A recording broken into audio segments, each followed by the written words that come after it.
Rob Schenck here with Pat Mahoney. We flew down here to Gainesville, Florida last night. En route, we learned that Pastor Terry Jones of the Dove World Outreach Center had suspended his plans to burn Qurans here on the property of the church where our vehicle is sitting right here. And Pat, why don't you give just a background why we came here? Sure. And if it looks like we're sweating, it's about 110 degrees. It's a sweltering so we just want day to let in you know Florida. that. Rob, of course, we opposed the pastor burning the Qurans, but we felt it was important to follow biblical pattern. And Matthew 18 is clear. If you have an issue with a Christian brother or sister, go to them directly.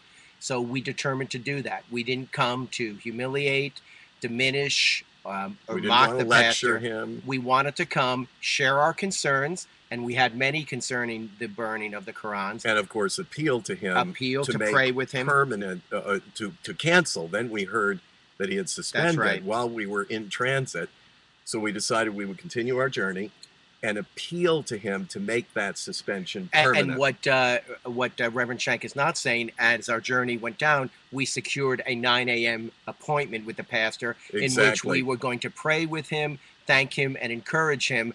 As it turned out, I was doing interviews out front, and you got in. well, and actually, our intention was the two of us would go in and meet privately with the pastor while Pat was doing interviews with the national media. And there must be a dozen satellite uplink trucks here. There are 13. scores, 13 of them, scores of reporters. You know, this is a major event. It may be the biggest story in the world. And this is a small church, the kind of church I often visit. Pat preaches in. Dove World Outreach Center. We're right here on their property. And just as Pat began talking with the media, who were terribly interested in why we had come down here, just at that moment, the pastor's assistant opened the door. He said, who's here with you? I said, Reverend Mahoney. He's giving some interviews right now. He said, no, you come now. He escorted me into the private office of the pastor, closed the door. It was quite clear. I felt so badly because Pat was too far away to communicate with him. But I did sit with the pastor. I'm going to tell you, he was surprisingly warm, congenial, receptive. And that's really the Matthew 18 key right there. Sure. That's the first stage in Matthew 18. If you are rebuffed, if you're rejected, then you bring a few more with you. If after that you're rejected, then you bring it before the church. If he rejects the counsel of the whole church, then you put him out. You treat him as an outsider, as you would a non-Christian.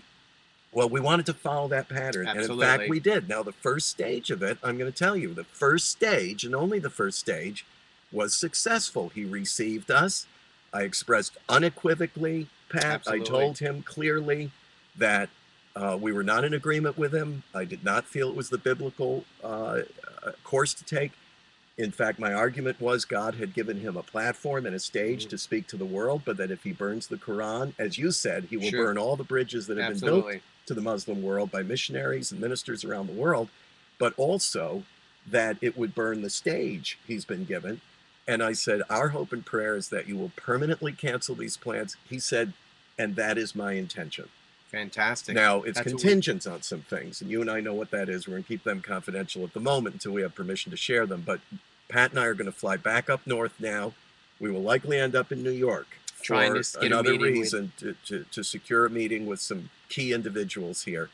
But in any case, I want you to know the first stages of your prayers have been answered. It's been fantastic. No Quran burning tomorrow. No Quran burning happening here tomorrow. And we have a little more time here, and it's been good. It's been a good exercise. I had a prayer with the pastor. We had a good time. We had a prayer vigil on his church, which was covered by the national press. And you'll see that all over the media. We got to go for now, but I wanted you to be at least that much updated. And we got to turn the air conditioning back on because we're dying here. Yeah, we're dying. Pray for us. We have a lot more to do.